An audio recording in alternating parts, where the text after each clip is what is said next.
Buenos días, es un gusto como siempre poder trabajar un tema más con ustedes. El día de hoy vamos a trabajar un tema un poco fuera de lo normal que hemos trabajado en el canal.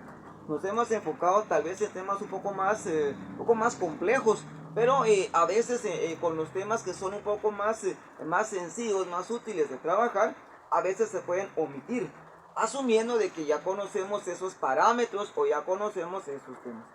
El día de hoy vamos a trabajar un tema bastante interesante. No hay mucha información acerca de este tema, ya que la mayoría del libro de biología asume de que ya conocemos el tema, ya lo dominamos. O puede también asumir los libros de biología de que son temas sencillos de poder trabajar. Vamos a trabajar un tema conocido como diferencias entre los seres vivos. Sabemos de que los seres vivos, obviamente, sus características especiales son nacen, crecen, se reproducen y mueren. Pero dentro de sus características que van a tener los seres vivos, obviamente van a estar marcadas, que es lo que vamos a trabajar. Aquí hemos trazado en el pizarrón algunas de las características o diferencias específicas que pueden tener. A lo largo de la clase, que es un tema bastante sencillo de trabajar, vamos a observar sus características específicas. Vamos a detallar la diferencia entre cada una de estas especificaciones que tenemos ahí. Y obviamente al final vamos a deducir cuáles son las diferencias específicas entre cada uno de los seres vivos. Obviamente, no importando que sean pluricelulares o unicelulares. Pueden ser también vertebrados e invertebrados. Observemos, para empezar, tenemos en las diferencias que van a marcar a los seres vivos diversidad específica, diversidad genética, diversidad ecológica. Pero entre sus características que van a tener está el tamaño, la forma de la nutrición y la forma de la reproducción.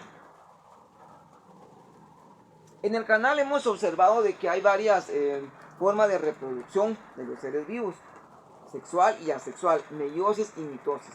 Pero aquí no lo vamos a detallar al 100%, simplemente lo vamos a parafrasear de una forma más sencilla para que podamos observar a qué le llamamos nosotros diferencias, a qué le llamamos tamaño, forma de nutrición, de reproducción, tamaño y forma. Empezaremos por decir de que la diversidad específica en los seres vivos eh, se refiere a la gran variedad de las especies vivientes que se hallan presentes en regiones geográficas o zonas ecológicas, en este caso determinadas. Los científicos pueden identificar o han identificado más de 1.800.000 especies. Sabemos de que aquí van a haber, obviamente, en la primera diversidad específica, van a haber un montón de especies animales nuevas que hay, obviamente de plantas también. Sabemos de que por bioestadística que se han hecho, hay más insectos en la población que humanos. A eso se refiere esta parte de diversidad específica. O sea, que cada día más, podríamos decirlo de esa manera, podríamos encontrar en las montañas, en los pantanos, en las junglas, tal vez algún insecto desconocido. Y a eso va a tener obviamente una diversidad muy específica a los ya conocidos. Observemos la siguiente marca que tenemos ahí, lo que es diversidad genética. Muy bien, cuando hablamos de diversidad genética vamos a decir de que atañe la información presente en los genes de todos los organismos. Esta información es expresada en la cantidad y secuencia de ADN celular y la estructura y número de los cromosomas de la célula. Por lo que hemos detallado en el genotipo y fenotipo nos marca las características de los seres vivos. Sabemos de que algunos están cubiertos de vello en todo el cuerpo, toda la cara. Algunos obviamente poseen escamas. Algunos van a poseer tal vez un número mayor de cromosomas al de los humanos. Y algunos van a tener un número menor de cromosomas a los humanos. A eso le llamamos diversidad genética. Sabemos de que la genética va a marcar los genes de cada individuo. Y ahí van a estar marcadas obviamente las características específicas de cada individuo. Sabemos que no es lo mismo tratar una cebra que tratar a un caballo. No es lo mismo tratar a un insecto que tratar a un pez. Cada quien tiene su genética específica y cada uno va tal vez a traslucir sus genes de una manera que le convenga. obviamente por diversidad genética. Ahí podríamos observar tal vez polimorfismo, dimorfismo, todas esas especificaciones que hay. Ahora, observemos la otra diferencia que hay. Tenemos ahora diversidad ecológica. Al decir diversidad ecológica, por ende, sabemos que va a ser todo lo que es lo natural, lo que tiene su medio ambiente vivo, ¿verdad? Hemos tratado tal vez algunos temas de ecología en los cuales nos han marcado problemáticas como la basura, la contaminación atmosférica, la contaminación como el ruido, etc. A veces lastima la diferencia de los diferentes tipos de contaminación que hay para los nichos ecológicos de los seres vivos. Pero eso obviamente ya son problemas, ya es problemática de la biodiversidad, problemática de la contaminación atmosférica que puede haber para los diferentes estratos de los seres vivos. Definamos, cuando decimos diversidad ecológica, estamos específicamente hablando sobre lo que es la inmensa variedad de ecosistemas en que viven e interactúan las especies. Tiene en cuenta el tipo de hábitat, nichos ecológicos, comunidades, clima, suelo y las interrelaciones entre los organismos y el ambiente. Muy bien, pero aquí sabemos nosotros de que cuando hablamos de interrelaciones con el ambiente es con el humano. Ahí donde viene la problemática de la contaminación. Sabemos de que el humano es el ser vivo que obviamente lastima más los nichos ecológicos. Ya hoy en día ya no hay tantos hábitats naturales para ciertas especies en peligro de extinción. Por ejemplo, las aves migratorias. La mayoría de personas, tal vez aquí en Guatemala, tal vez no, pero en otros países tal vez sí. Tal vez en Europa o en América del Norte, en América del Sur, tal vez posiblemente. Hay personas que salen de cacería, pero salen a cazar patos, ¿sí? Patos silvestres. Algunos lo hacen por deporte, algunos lo hacen por consumo y algunos lo hacen por taxidermia, o sea, disecar al animal y ponerlo de adorno. Eso obviamente lastima la diversidad ecológica de ellos. También podemos dejar marcado la sobrepoblación que hay en los humanos. Cada día más hay nuevas formas de hábitat que estamos devorando. Por ejemplo, por no ir tan lejos, por ejemplo, en los bosques, la tala inmoderada que hay. Cada día se talan cantidades excesivas de bosques, de montañas, para construir casas, condominios, carreteras, etc. Eso obviamente deja fuera del margen de vivienda a ciertos organismos, ¿sí? Algunas aves rapaces, aves migratorias, insectos, invertebrados, algunos vertebrados, etc. También las lagunas, los ríos que son lastimados por la contaminación atmosférica, por los desechos tóxicos, por la basura que se tira, ¿verdad? Entonces todo eso va a lastimar a lo que es la gran diversidad ecológica. Ahora, enfoquémonos a las características. Cuando hablamos de características, sabemos de que lo que más se nos viene a la mente es el tamaño y la forma. Obviamente hay organismos que le llaman los gigantes de la tierra. Por ejemplo, el elefante es el gigante de la tierra. Pero en el mar obviamente no va a ser el elefante. Puede ser la ballena, puede ser el chacalote, puede ser el tiburón blanco, el tiburón azul, etc.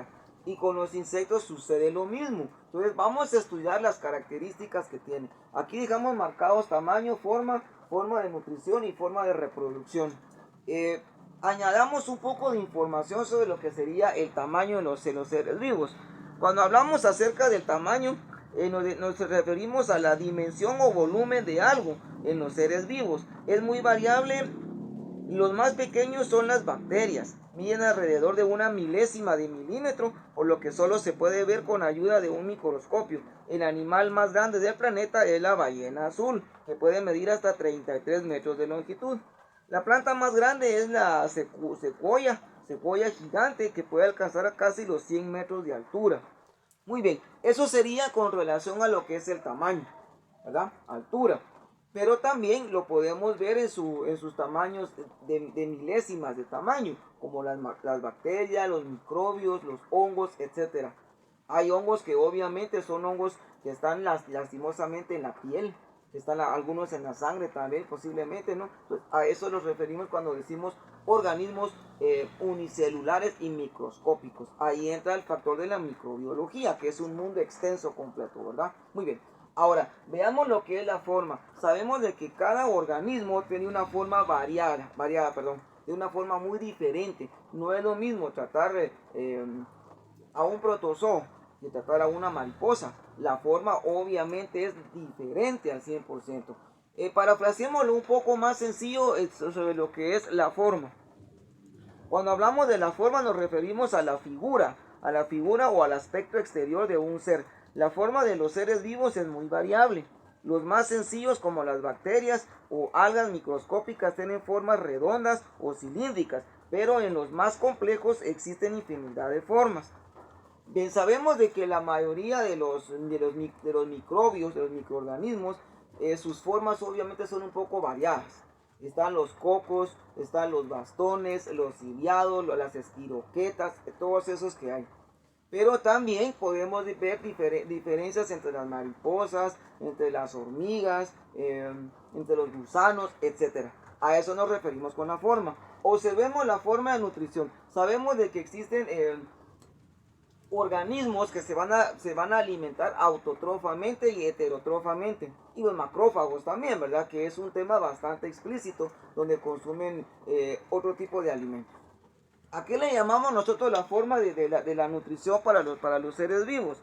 Cuando decimos forma de nutrición, decimos de que es la forma de los seres vivos que puede ser autotrofa o heterotrofa. Por ejemplo, las plantas fabrican su alimento al observar sustancias del suelo, mientras que los animales herbívoros se alimentan al comerse las plantas.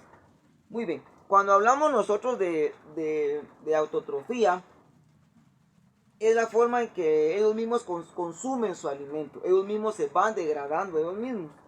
En la forma heterotrofa salen a conseguir alimentos, salen a buscar su alimento formalmente. En los macrófagos obviamente es diferente, ¿no? Consumen alimentos ya muertos, ya podridos en algunas ocasiones también. Ahora, observemos las formas de reproducción. En la forma de reproducción sabemos de que las más comunes son dos, la sexual y la asexual, que es la mitosis y la meiosis. Pero si definimos internamente las formas de reproducción mitótica, vamos a encontrar varias. Igual sucede en las plantas. ¿Cómo se puede reproducir una planta? Por estolón, por sembrado, por tallo, etc. A eso nos referimos, pero ya más detallado. Aquí no lo estamos detallando al 100% porque son las diferencias, las características que estamos estudiando. Cuando decimos nosotros formas de reproducción, decimos de que puede ser sexual o asexual. Otra diferencia relacionada con la reproducción es que las crías de la mayoría de mamíferos se desarrollan dentro del cuerpo de la madre, mientras que las crías de las aves se desarrollan dentro del huevo. Muy bien. Hay diferencias, hay una gran diferencia muy marcada cuando hablamos nosotros acerca de forma de reproducción. Sabemos de que las serpientes obviamente se van a reproducir por huevos, al igual que las tortugas. Pero en esa forma de reproducción que sería ovípara, no sería la forma de reproducirse de los caballos, de las cebras, de los cerdos, donde el organismo se está manteniendo vivo, está evolucionando en el útero de la hembra, de la madre, ¿verdad? Esa es la forma de reproducción. Como ya hemos visto, hemos marcado las diferencias entre los seres vivos que hay. Es un tema bastante sencillo, bastante importante, no hay mucha información, son temas muy parafraseados, desde cualquier punto de vista, tanto desde educación primaria hasta educación superior un poco, donde se tiene que detallar el ambiente esencial de lo que es la biología básica, la biología contemporánea. Les doy gracias por su atención a los que me han seguido en las distintas redes, que se han puesto en contacto conmigo. Sus comentarios son bienvenidos como siempre en la bandeja de comentarios. Sugieran un tema y tal vez lo podemos compartir más adelante con ustedes. Gracias por su atención y los veo en una siguiente clase donde podemos tratar cualquier tema interesante acerca de ciencia.